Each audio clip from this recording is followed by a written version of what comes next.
Βλέπουν παλιά ανθρώποι. Περίμενα το. Γεια σας, γεια σας. Εδώ από το Κεφαλοβρύσι. Μάλλον απέναντι από το Κεφαλοβρύσι. Είμαστε εδώ σε ένα μέρος. Στον Άγιο Διονύσιο. Στον Άγιο Διονύσιο. Από εδώ η θέα είναι φανταστική. Βλέπουμε... φανταστική. Δείξε εμένα. Βλέπουμε τα μοιρά.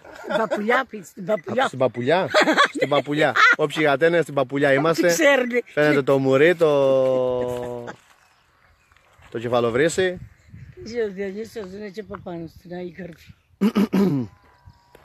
Φαίνεται και το ξεκόρφι και το ποιος είναι. Κρεβατάς, Φαίνεται και λίγο κρεβατάς. Εδώ με τα καλύτερα κορίτσια του Κεφαλοβρυσίου.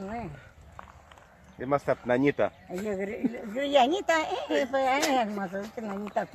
Πήγαινα προχθές της Αλεξάνδρου για Παναγία μου καθόβεξα στην Πασαγίδα. Μα πες μου πώς γίνεται να απομένουν οι γυναίκες και οι άντρες να φεύγουν για τα ψηλά. Πώς τα καταφέρνετε δηλαδή αυτό το πράγμα, να το έχω παράπονο. Πώς δεν τους κάνετε να τους παίρνει να αφήνει τις γυναίκες. Πώς το ξαμώνετε, δεν το καταφέρνετε. Όχι, αν σε βλύκω μωρέ. Πρέπει να κάνει τα κοπέλια σου. Μια φορά πάρω τα παιδάκια μου, τα εγγονάκια μου, και λένε πάει είμαστε με το Μιχάλη. Ή μιλούνε με το Μιχάλη. Κάνε παρέα, κάνουν καλή παρέα κάνουνε. Και συνομιλούνε. Δες ερωτισμούς. Μωρέ, στο live δεν θωρεί κανένας. Αφού κοιμούνται όλοι. Μήπως για δες τώρα. Δύο μπήκανε. Λοιπόν, θεία λέει τώρα, σου κάνουμε τα κάνα Facebook. Άψτε με τσάψτε κάτω μπράστε κοπέλα. Αν μπαίνεις μέσα, πατήσεις like να είμαι. Πρόσεξε τώρα, αν σου φτιάξουμε ένα Facebook θα είσαι πανευρωπαϊκά η μοναδική γυναίκα σε αυτή την ηλικία που θα έχει Facebook. Όχι, έχει κι άλλες. Έχει κι άλλες. Να, τόσοι εγώ με. Τι δεν κάνουμε εδώ. Έξυπνες που είναι 100 χρονών. Και έχουνε Facebook, τι δεν κάνουμε εδώ μέσα. Πού θα δώσεις χαιρετίσματα. Πού θα δώσεις χαιρετίσματα. Το γιο μου. Το γιο σου, στην Αθήνα. Μανώλη, φιλάκια. Μανώλη και στην Μαρία. Και στη Μαρία, στην Γεράπετρα. Όχι, στην Αθηναία. Στην Αθηναία. Και στη Γεράπετρα και στη Γεράπετρα. Και πέρα πόδε έχεις να είμαι, πέρα πόδε. 5 παιδιά. 5 παιδιά. Κουνέλα σου ναι. Άκουγα να τα λέμε. 5 παιδιά. Πέντε παιδιά είναι, όλο είναι όλα αγαπημένα. Όλα αγαπημένα. 5 παιδιά, 10 γκόνια. Παίρνει όμορφα μωρέ. Και 8-9 δισέγγωνα. Ορίστε, δεν άλλο θες εδώ. Αν είσαι ο άντρας μου συγχωρεμένος, σε πέτα από τη χαρά του. Πέτα από τη χαρά του. Αντί λογάριζα σύρματσίλες, έχω τόσα εγγόνια, τόσα δισέγγωνα. Αλλά πες μου, δεν τα κάνουν οι γυναίκες στους άντρες να μην τους ξοφλούν. Δεν ξέρω εγώ τι θα το κάνουν. Μαρτύρια τραβούνε, αυτό θα σου πω εγώ. Τα χόρτα που μαζούν τα ρατισμένα το γραμμένα αυτά τα πράγματα. Και η μοίρα τα γράφει, τα παιδιά τα... Τα κόλπα που μας κάνετε να με μας εξευγάνουνε. Τα χόρτα λέω εγώ. Τα χόρτα αυτό σας δίνω. Εμένα η γιαγιά μου θέλει να αποβγάλει τον παππού μου. 10 χρόνια πάνω. Πού θα στείλεις χαιρετίσματα, στείλε χαιρετίσματα. Πού θα στείλουμε χαιρετίσματα.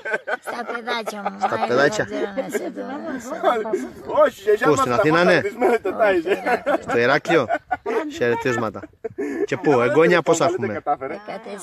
14 εγγόνια, Παναγία μου. Και 5 παιδιά. Και 5 παιδιά, μια χαρά να είμαι. Σε όλους χαιρετίσματα. Εδώ, στην καλύτερη θέα εδώ. Κεφαλοβρύσι. Πάμε τώρα να δούμε. Πάει, φεύγει ο ΤΕ. Άμε, ο ΤΕΣ φεύγει. Στο καλό να πάτε. Χαιρέτα μου τη μαμά σου και το... Βεβαίως. Και πολλούς χαιρετισμούς σε όλους. Και χαιρετίσματα πέρα από... Συναντάς γνωστούς. Πιστεύω θα πούνε ο Μπάρμπας. Πού είναι το Μπάρμπα, του κάνουμε καταγραφή. Πού πήγε. Κανόνισε να ξανακολλήσεις πάλι. Αναγία μου ρε. Γιατί θα που πήγε. Δεν θα τον τσουρλούμε, τα τσουρλούμε. Θωρείς. Ξέρεις που το έχεις καλώσει. Και πώς θέλω να το εισπρώξει άμα δεν είμαστε πέ. Τι τώρα να κάνουμε. Να πάρει φορά. Άμα το σοπάτης δεν τσέ, θα βγει μετά εύκολα. Α, το είδε που σου κατέει η θεία. Αλλά δεν το... Σε καλή διασκέδαση. Τότε, τα αμάξι. Α, τον Μπάρμπα που είναι εξετελεμένος όταν είναι εκεί μέσα. Με το τσαντάκι. Γεια σου θύε! Γεια! Τότε, το αμάξι. Ας έτσι να δεν καθόμουν καλά, είστε. Δεν πάει το νερό, αλλά κάποιος να το καλά. Και λέω κι εγώ. Όχι ρε, δεν το βγάλα, όριζιο.